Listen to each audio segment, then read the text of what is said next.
Hello प्यारे बच्चों, कैसे हैं आप। मैं डॉक्टर सुशील आपका स्वागत करता हूं क्लास 12 फिजिक्स की इस न्यूमेरिकल सीरीज में। आप जानते हैं इसमें हम कर रहे हैं न्यूमेरिकल्स को, जिसमें हम फॉलो कर रहे हैं एक बुक को जिसके राइटर हैं कुमार मित्तल, क्लास 12 की। और इसकी एक्सरसाइज के सभी प्रश्नों को वन बाय वन करके हम पूरे सॉल्व करा रहे हैं।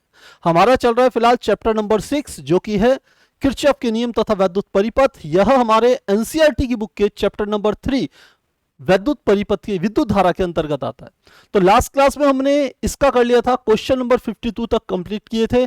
आज हम क्वेश्चन नंबर 53 से आगे शुरू करेंगे, 53 से स्टार्ट करेंगे। मुझे उम्मीद है आपको सीरीज पसंद आ रही होगी।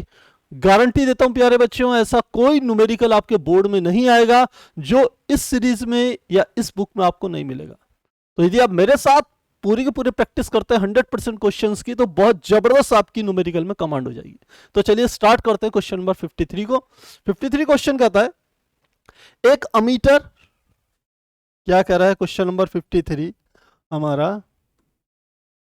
ये कह रहा है एक अमीटर श्रेणी क्रम में लगे अज्ञात प्रतिरोध के साथ दो एक सी सेलों, जिनमें प्रत्येक का जो विद्युत वाहक बल है 1.5 वोल्ट है, जबकि दोनों सेल श्रेणी क्रम में होती हैं, तो अमीटर का पाठ्यांक होता है 1 एम्पियर होता है। जब सेल समांतर क्रम में लगी है तो अमीटर का पाठ्यांक होता है 0.6 सेंटीमीटर एम्पियर। सेल के आंतरिक प्रतिरोध क्या है, दोनों एक सी सेल हैं। तो पहली कंडीशंस क्या बता रहा है, ध्यान दीजिएगा।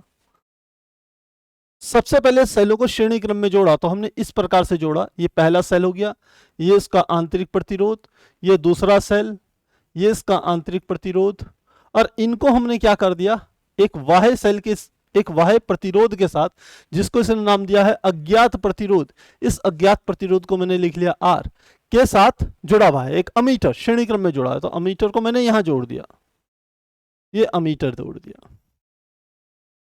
तो अब क्या कह रहा है, प्रत्येक सेल का, इसका भी ई है विद्युत वाहक बल, इसका भी ई है, इसका आंतरिक प्रतिरोध स्मॉल आर, इसका भी आंतरिक प्रतिरोध होगा स्मॉल आर। तो इसने दे दिया ई का मान दे दिया 1.5 वोल्ट दे दिया। एक सी सेल 1.5 से जुड़ा है। जब दोनों सेल श्रेणी क्रम में है तो अमीटर का पाठ्यांक 1 एम्पियर है। तो अमीटर का पाठ्यांक यानी कि परिपथ में धारा का मान कितना है, 1 एम्पियर। एक कंडीशन तो इसने ये दे दी। फिर सेकंड कंडीशंस की बात कर रहा है। तो पहले हम, जब इन सेलों को श्रेणी क्रम में जोड़ा गया तो उस समय हम निकाल लेते हैं कि परिपथ में कुल कितना प्रतिरोध होगा, इसे ज्ञात करते हैं। क्योंकि यदि अमीटर में 1 एम्पियर की धारा बह रही है तो यह धारा, मान लेते हैं इस धारा को मैंने आई से रिप्रेजेंट करा, ये यहां पर भी बहेगी, ये धारा आई यहां पर भी बहेगी, ये यहां पर भी आई होगी और यहां पर भी आई होगी, पूरे परिपथ में यही धारा बहेगी। तो हम लिखते हैं चूंकि आई इजिकल टू ई बटे क्या होता है, कुल प्रतिरोध, कुल प्रतिरोध इसके बराबर होता है।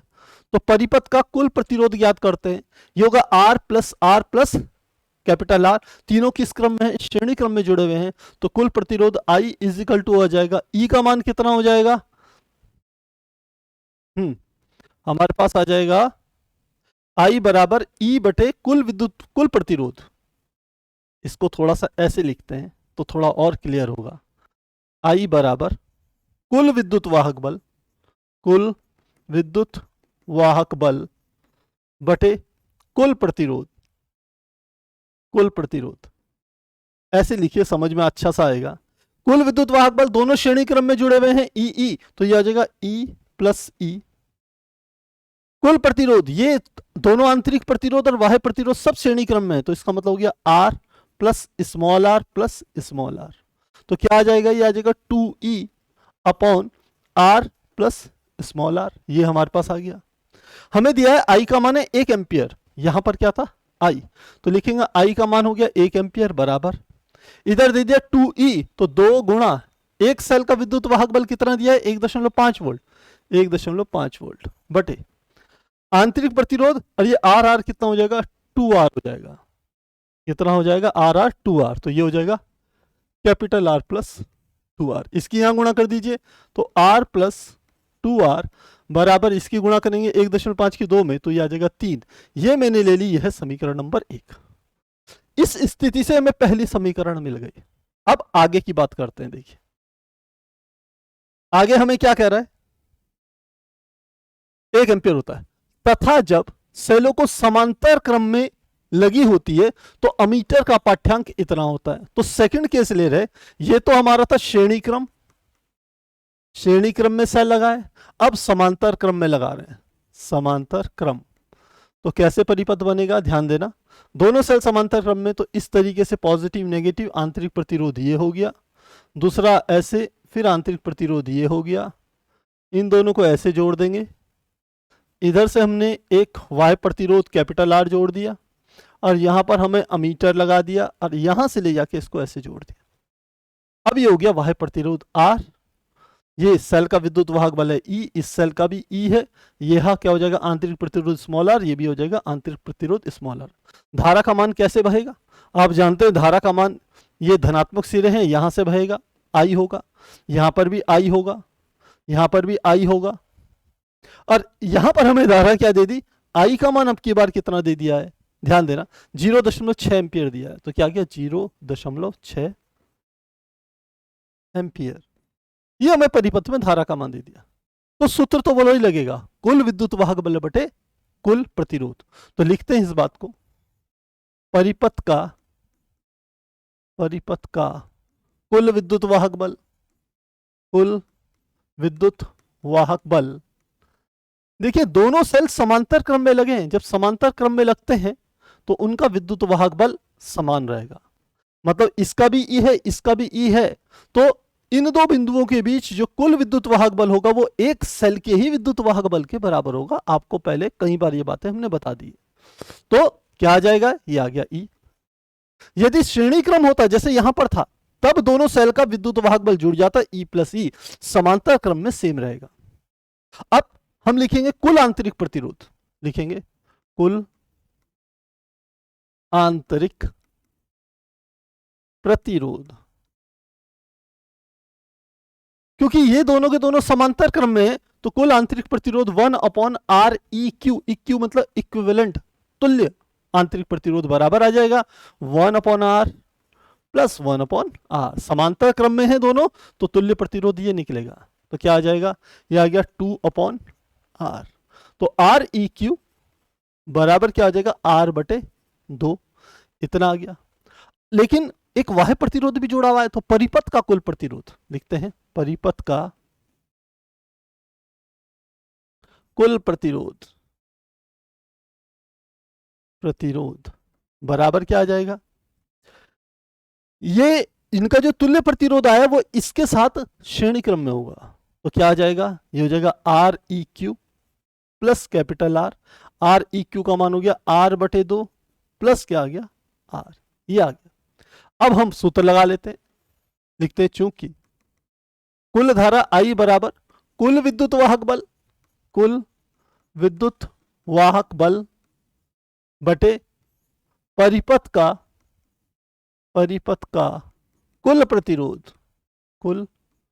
प्रतिरोध, हम जानते हैं इस सूत्र को, मान रखें I बराबर कुल विद्युत वाहक बल कितना है, एक सेल का विद्युत वाहक बल E बटे कुल प्रतिरोध कितना आ गया R/2 प्लस कैपिटल R। इसको थोड़ा सा सॉल्व कर लेते हैं, चलिए पहले एलसीएम नीचे क्या रख लिया 2, तो हो गया R प्लस 2R, ऐसे ले लेते हैं, तो R प्लस 2R आ गया, तो क्या आ गया R प्लस 2R और बटे 2 कहां चले जाएगा, ऊपर चले गया, तो ये भी आ गया 2E बटे R प्लस 2 इंटू R।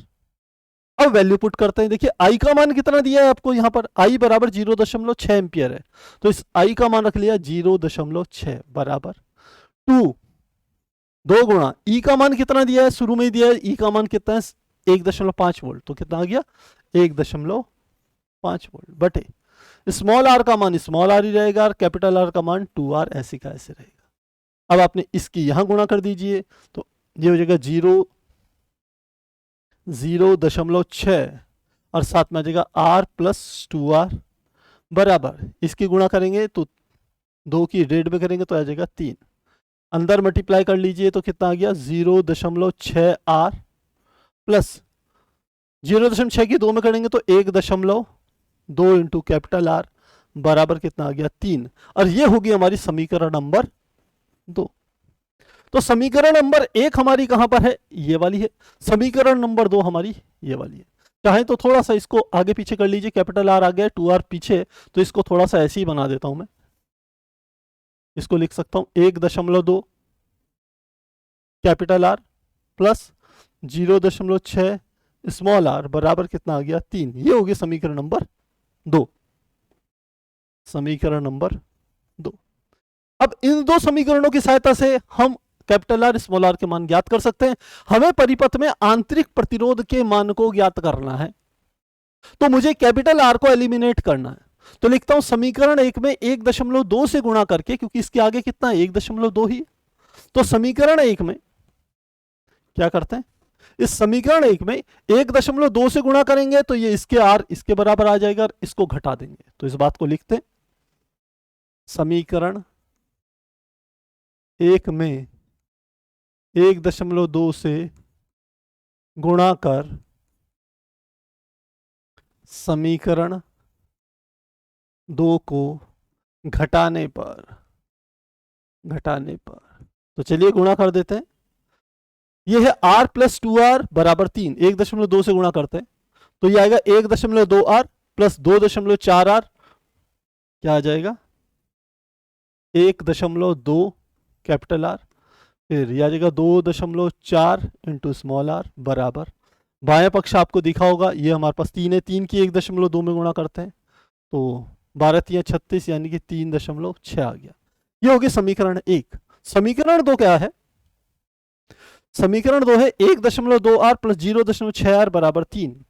तो क्या है 1.2r प्लस 0.6r बराबर 3, 1.2r प्लस 0.6r बराबर कितना आ गया 3। हमने घटाना है, लिखा है घटाना है, तो यहाँ माइनस, यहाँ माइनस, यहाँ माइनस, जो चीजें कटेंगी उनको काट देना आप। तो देखिए क्या कट रहा है, ये पूरा कट जाएगा, 2.4 से 0.6 घटेगा तो ये आएगा 1.8 स्मॉल आर बराबर, 3.6 से 3 घटेगा तो ये आएगा 0.6 आ गया। तो क्या आ जाएगा r बराबर 0.6 बटे 1.8, दशमलव से दशमलव हटा दिया तो ये हो गया 6/18, कट के आ गया 1/3, r का मान आ गया 1/3 ओम। तो जो आंतरिक प्रतिरोध होगा वो 1.3 ओम के बराबर होगा, और यही हमारा क्या है आंसर है। तो इस प्रकार से इस प्रश्न को बेटा हल करेंगे। थोड़ा पेशेंस रखना ऐसे प्रश्नों में, क्योंकि कभी भी आपको कोई भी डाटा दिया हुआ हो, यदि उसमें दो अज्ञात राशियां हैं, जैसे कि इसमें एक अज्ञात प्रतिरोध था और एक था आंतरिक प्रतिरोध, दो अज्ञात राशियां थी, तो आपको कम से कम इनके मान, दोनों के मान ज्ञात करने के लिए 2 समीकरण चाहिए थे। तो भले ही आपसे पूछा केवल आंतरिक प्रतिरोध है तो हमने पहले उसको निकाल लिया। यदि अज्ञात प्रतिरोध भी पूछता तो समीकरण 1 तथा 2 में किसी में भी मान रखते स्मॉल आर का, और कैपिटल आर का मान भी आपको पता चल जाता। तो मुझे लगता है आसान है, समझ में आ गया होगा। स्क्रीनशॉट लेना चाहेंगे स्क्रीनशॉट लेंगे, 1 2 3 4। नेक्स्ट क्वेश्चन देखते हैं, इसका भी स्क्रीनशॉट लेंगे, 1 2 3 4। अगला, किसी परिपथ में दो सेल, क्वेश्चन नंबर 54 है, दो सेल ए तथा बी जिनमें प्रत्येक का विद्युत वाहक बल कितना है 1.5 वोल्ट है, समांतर क्रम में 1.0 ओम के प्रतिरोध से संबद्ध है। यदि सेलों के आंतरिक प्रतिरोध 1.5 तथा 0.5 ओम हो तो परिपथ में प्रवाहित धारा तथा सेलों के सिरों के विभवांतर ज्ञात कीजिए। कैसे करेंगे इस क्वेश्चन को, ध्यान दीजिए। किसी परिपथ में दो सेल ए तथा बी जिनके विद्युत वाहक बल 1.5 समांतर क्रम में जुड़े हुए, तो सबसे पहले समांतर क्रम में जोड़ देते हैं। तो लीजिए हमने यहीं पे जोड़ देते हैं, इनको यहीं पे बनाते हैं। चलिए, पॉजिटिव नेगेटिव, कुछ इसका आंतरिक प्रतिरोध होगा, दूसरा सेल पॉजिटिव नेगेटिव, इसका आंतरिक प्रतिरोध ले लिया, यहाँ एक बिंदु से इसको हमने जोड़ दिया, यहाँ पर भी चलिए एक बिंदु से इसको ऐसे करके हमने जोड़ दिया, और साथ में क्या कर दिया 1.5 वोल्ट है, समांतर क्रम में 1 ओम के प्रतिरोध से संबद्ध है। ये दोनों के दोनों 1 ओम के प्रतिरोध से संबद्ध है। ये कितना है 1 ओम है, इसका मान कितना दे दिया से संबद्ध है।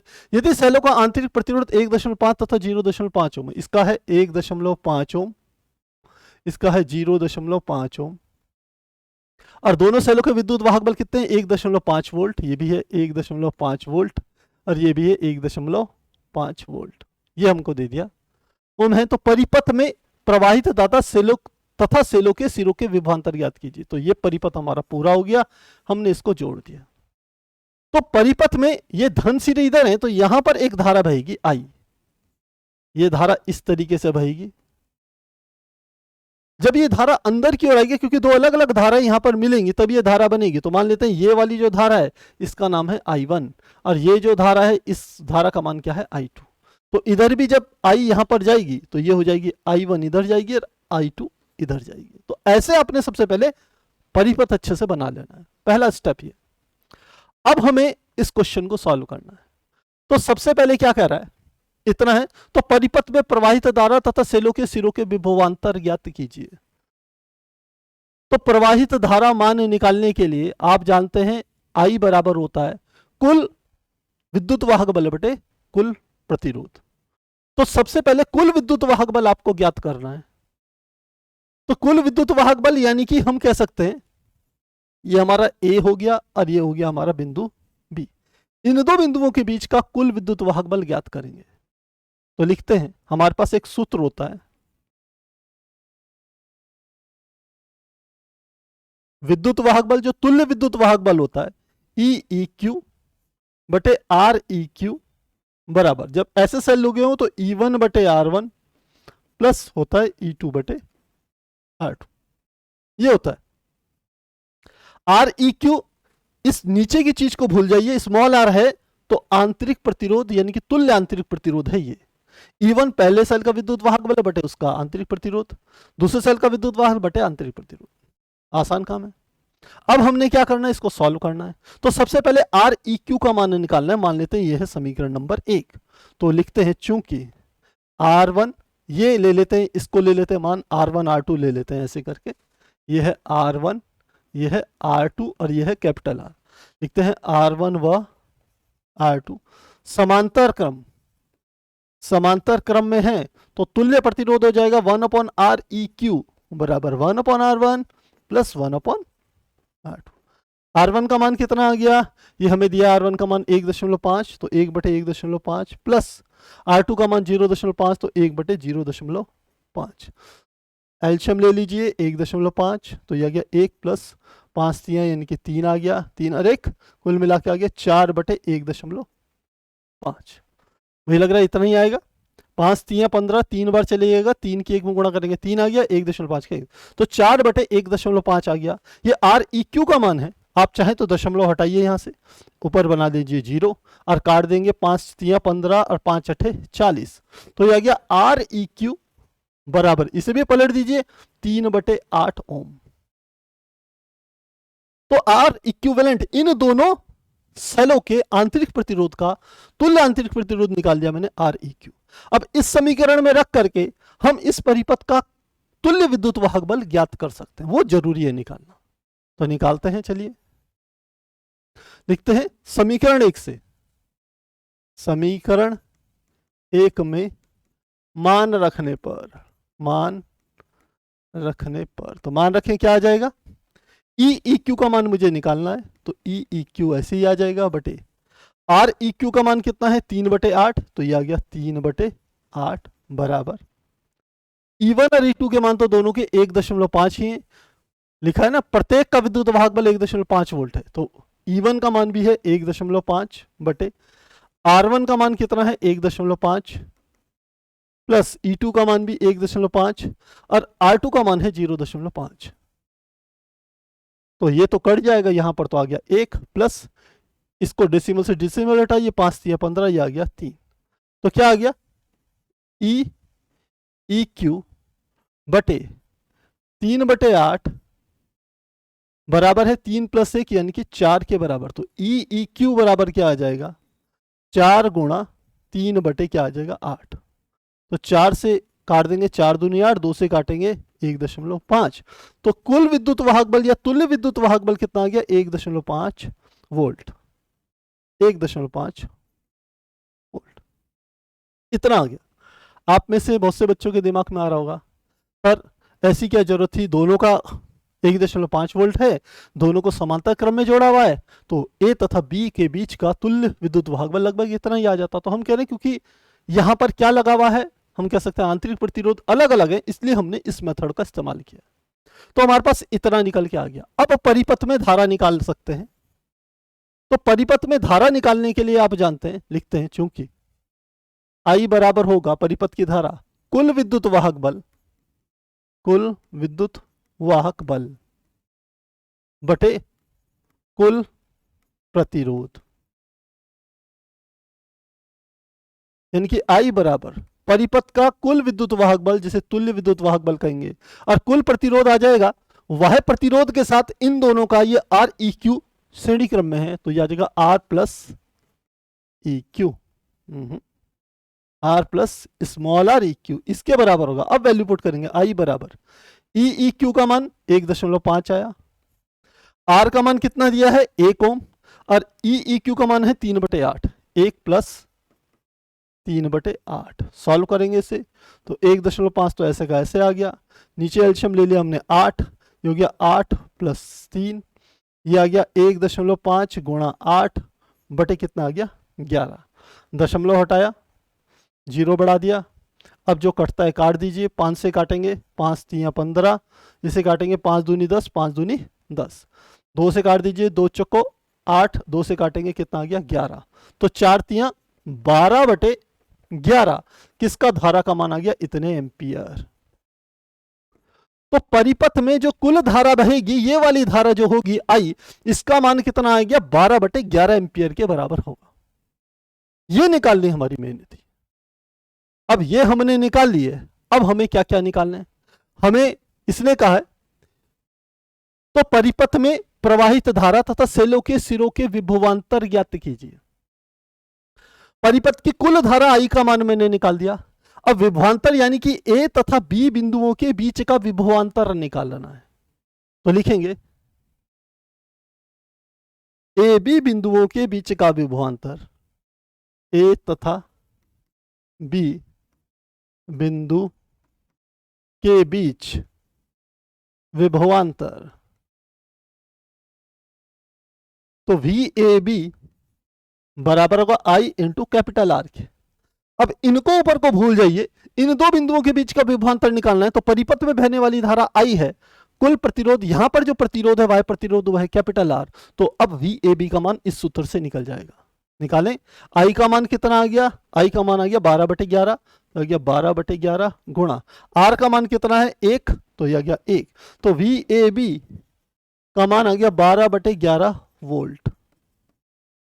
ये हमारा निकल गया। तो देखिए हमने निकाल लिया कि विभवांतर 12/11 वोल्ट होगा, पहले सेल का भी दूसरे सेल का भी। पहला सेल जे वाला पहला सेल है, इसका जो आप कह सकते हैं ना विभवांतर का मान, जिसे टर्मिनल विभवांतर कहते हैं, उस टर्मिनल विभवांतर यही तो है, चाहे आप इन दो बिंदुओं के बीच का निकाल लीजिए, और वही क्या होगा, ये वाला बिंदु यहां आ गया, ये वाला बिंदु यहां गया, तो ए तथा बी के बीच का जो विभवांतर होगा वो पहले सेल के लिए भी टर्मिनल विभवांतर होगा, दूसरे सेल के लिए भी टर्मिनल विभवांतर होगा। तो लिखते हैं इस बात को, वी ए बी प्रथम तथा द्वितीय सेल दोनों के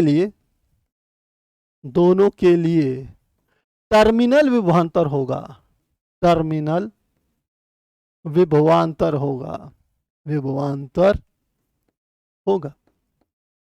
तो अब मुझे धारा के मान निकालने हैं। देखिए I1 का मान और I2 का मान निकालना है। अब आसान है निकालना, सीधे हमारे को सूत्र पता है, V = E - IR, उस वाले सूत्र से आसानी से निकाल लेंगे। तो लिखते हैं पहले सेल के लिए विद्युत धारा, क्या निकालते हैं, पहले सेल में धारा, यानी कि जिसे हम I1 कह रहे हैं उसका मान निकालना है। तो हम सूत्र जानते हैं, V बराबर होता है E - I into small r। यदि मुझे धारा का मान निकालना है तो मैं इसको ऐसे भी लिख सकता था, IR इधर ले गए बराबर E माइनस क्या आ जाता V। तो मुझे I का मान निकालना है तो ये होगा E - V/R, ये होता है। तो पहले सेल के लिए क्या आ जाएगा, I1 बराबर E1 माइनस V1 बटे क्या आ जाएगा R1। तो I1 बराबर पहले सेल के लिए विद्युत वाहक बल कितना है 1.5, V1 का मान कितना है, ये VAB के बराबर है, ध्यान रखना VAB का मान है 12/11 वोल्ट। क्या आ जाएगा 12/11 वोल्ट बटे R1 का मान कितना है, ये आप चित्र से देख सकते हैं 1.5 ओम। तो क्या आ जाएगा 1.5। सॉल्व करेंगे तो नीचे तो 1.5 आ गया, ऊपर एलसीएम कितना आ गया 11, तो 11 की यहाँ पर मल्टीप्लाई कर लीजिए, तो 11 पंजे 55, 11 पंजे 55 और 11 एकम 11 और 5 कितने हो गए 16, तो 16.5 माइनस 12/11, इसको सॉल्व करते हैं तो क्या आ जाएगा I1 बराबर 16.5 में से 12 गए तो कितना आ गया 4.5 बटे, ये 11 भी नीचे चली जाएगा तो यह गया 11 गुणा 1.5, तो 15 3 45, 3 बार कट गया, तो I1 का मान आ गया 3/11 एम्पियर। तो पहले सेल में जो धारा प्रवाहित होगी वो 3.3/11 एम्पियर के बराबर होगी। ठीक है, इसी प्रकार दूसरे सेल में धारा, तो लिखते हैं इसी प्रकार दूसरे सेल में धारा, दूसरे सेल में धारा, दूसरे सेल में धारा को हम I2 से रिप्रेजेंट करेंगे, और सेम यही वाला फॉर्मूला आएगा, I1 की जगह I2, ये आ जाएगा E2 माइनस V2 बटे R2, सेम यही वाला E1 बराबर E1 माइनस V1 बटे R1, वैसे ही E2 माइनस V2 बटे R2, वैल्यू पुट करेंगे। E2 का मान भी 1.5 था, V2 का मान हमने कहा वही है जो इसके लिए है, वही है 12/11 बटे R2 का मान आपको पता है 0.5, ये दिया हुआ है 0.5 ओम, तो लिख लेंगे 0.5। सॉल्व करते हैं, तो अभी हमने सॉल्व करके देखा 1.5 माइनस 12/11, यह आएगा 16.5 माइनस 12/11, ये टोटल निकल के आया था 4.5/11, तो ये आ जाएगा 4.5/11 गुणा 0.5, तो 5 निम 45 9 आ गया, तो I2 का मान कितना निकल के आ गया 9/11 एम्पियर। तो हमें पता चल गया कि पहले सेल में धारा का मान कितना है 3/11 एम्पियर, दूसरे सेल में धारा का मान है 9/11 एम्पियर, जबकि दोनों सेलों के सिरों पर जो विभवांतर होगा या जिसे टर्मिनल विभवांतर कहते हैं उसका मान मैंने यहां पर आपको बताया, दोनों सेलों का सेम होगा और वो 12/11 वोल्ट के बराबर होगा। तो क्वेश्चन काफी अच्छा है, थोड़ा सा आपको एक एक चीज समझ करके तब आगे चलनी पड़ेगी, तभी आप इसका आंसर निकाल पाएंगे। तो इस प्रकार से प्यारे बच्चों इस प्रश्न को सॉल्व करेंगे। आप चाहें तो स्क्रीनशॉट ले सकते हैं, स्क्रीनशॉट लेना चाहेंगे स्क्रीनशॉट लेंगे 1 2 3 4, अगले पेज का 1 2 3 4। अब अगला क्वेश्चन देखते हैं, दिए गए परिपथ में धाराओं I1 I2 I3 के मान की गणना कीजिए। परिपथ आपको दे दिया है, जब भी ऐसे परिपथ में धारा या प्रतिरोधों के मान ज्ञात करने हो तो सबसे आसान काम होता है आपका किरचॉफ का नियम। तो किरचॉफ का नियम इसमें लगाएंगे। तो सबसे पहले कोई भी एक बंदपाश ले लीजिए। अब बंदपाश हम लेंगे तो इस तरीके से ले सकते हैं। अब यहां पर एक बात ध्यान देना, देखिए I3 धारा इधर से आ रही है तो यहां पर धारा का मान क्या होगा I3, I2 धारा यहां से आ रही है तो यहां पर धारा का मान क्या होगा I2 होगा, और यहां पर ये जो धारा जा रही है यह है I1, तो यहां पर धारा का मान क्या है I1। तो इससे हमें एक बात साफ पता चल गई कि किरचॉफ का द्वितीय नियम इस संधि पर लगाएं F पर, तो I2 प्लस I3 बराबर I1 के बराबर होगा। पहला हमारे पास समीकरण ये आ गया, तो लिखते हैं सॉल्यूशन करते हैं इसका। सबसे पहले E पर संधि E पर, और किरचॉफ के प्रथम नियम को कहते हैं किरचॉफ पर KCL से। KCL मतलब किरचॉफ करंट लॉ, जो कि उसका प्रथम नियम है, वो लगाएं तो क्या हो जाएगा I1 बराबर I2 प्लस I3 के बराबर होगा। I1 बराबर हो जाएगा I2 प्लस I3, ये होगी समीकरण नंबर 1। अब हम दो समीकरण और बनाएंगे तो हमारी तीन समीकरणों से तीन अज्ञात मान I1 I2 I3 निकल जाएंगे। तो चलिए हम ले रहे हैं बंदपाश AFCBA से, तो लिखते हैं बंदपाश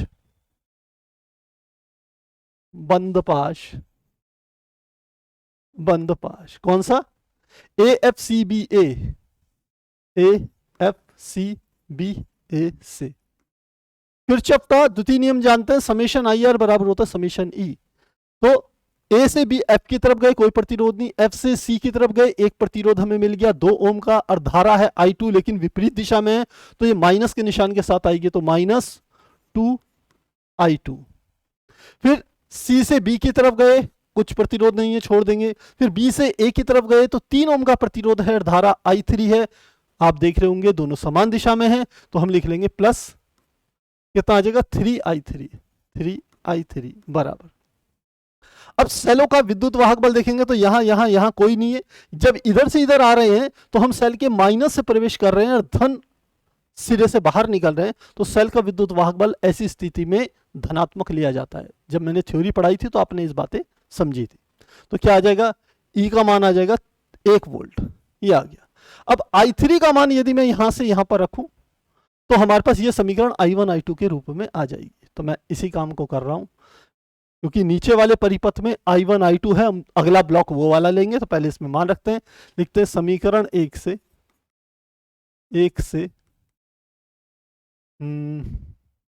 से I3 बराबर I1 माइनस I2 रखने पर तो मान रखें क्या आ जाएगा, -2I2 प्लस 3I3 का मान कितना आ गया, यह आ गया I1 माइनस I2 बराबर कितना आ गया 1।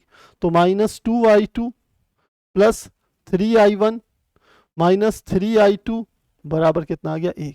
तो इसको लिख सकते हैं 3I1 -3 और -2 कितना आ गया -5I2 बराबर आ गया 1।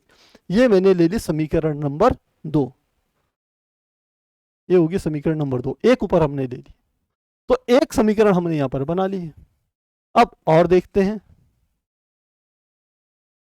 अब लेंगे बंद पाश FEDCF से। लिखते हैं बंद पाश किससे, सबसे FE, उधर आ गया D, फिर C, फिर F से। तो F से E की तरफ गए कुछ नहीं है, E से D की तरफ गए तो क्या आ गया 4 ओम का प्रतिरोध हो गया, धारा होगी I1, हम इस दिशा में जा रहे हैं, धारा भी इस दिशा में तो धनात्मक होगी, तो 4I1 ये आ जाएगी। कितना आ गया 4I1। अब D से C की तरफ गए कोई प्रतिरोध नहीं, छोड़ देंगे। C से F की तरफ गए, धारा है I2, प्रतिरोध है 2 ओम, जिस दिशा में हम चल रहे हैं धारा भी उस दिशा में, तो ये धनात्मक होगी, तो आएगा 2I2। क्या आ जाएगा प्लस 2I2 बराबर। अब केवल एक सेल है और हम सेल के माइनस से प्रवेश करके धन की तरफ निकल रहे हैं, जैसा ऊपर करा था, तो विद्युत वाहक बल धनात्मक होगा। हम E से D की तरफ जा रहे हैं ना, हमारा जो बंद पाश का जो नियम लगा रहे हैं वो हम E से F और F से D की तरफ चल रहे हैं, तो माइनस से प्रवेश करके धन से निकल रहे हैं, इसलिए उसे धनात्मक लेंगे। अब वो कितना है 2 वोल्ट, तो ये आ गया 2 वोल्ट। तो इस तरीके से हमने कर लिया। आप चाहें तो 2 कॉमन ले सकते हैं इधर की, और 2 कॉमन ले लिया, ये आ गया 2I1 प्लस I2 बराबर आ गया 2 का इधर भाग दे देंगे तो 2I1 प्लस I2 बराबर आ गया 2/2, तो 2I1 प्लस I2 बराबर कितना आ गया 1। ये मान लिया समीकरण नंबर कितनी आ गई, 3 आ गई। अब समीकरण 3 और समीकरण 2 को सॉल्व करते हैं। तो पहली समीकरण में 3I1 माइनस 5I2 है, समीकरण 3 में यदि 5 से गुणा करके समीकरण 2 में जोड़ दें तो आपको पता है ये I2 वाला पद कट जाएगा, I1 वाला रह जाएगा, I1 का मान निकल जाएगा। तो लिखते हैं समीकरण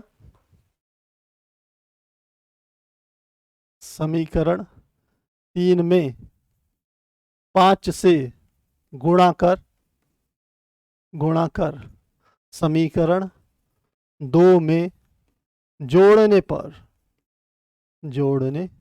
तो चलिए ऐसा काम करते हैं, इसमें 5 से गुणा करें तो 2 पंजे 10I1 प्लस 5I2 बराबर कितना आ गया 5। और समीकरण 2 ये वाली थी, इसमें जोड़ना है, तो ये आ गया 3I1 माइनस 5I2 बराबर कितना आ गया 1। दोनों को जोड़ना है तो जो चीजें कट रही है उसे काट दीजिएगा। क्या कट रहा है, ये कट गया, 10 और 3 13I1 बराबर 5 और 1 कितना आ गया 6। तो I1 का मान आ गया 6/13 एम्पियर।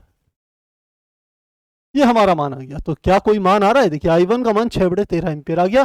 पहला आंसर हमारा यहां पर निकल गया। तो चलिए ये आंसर हमारा यहां पर निकल गया। अब आगे चले।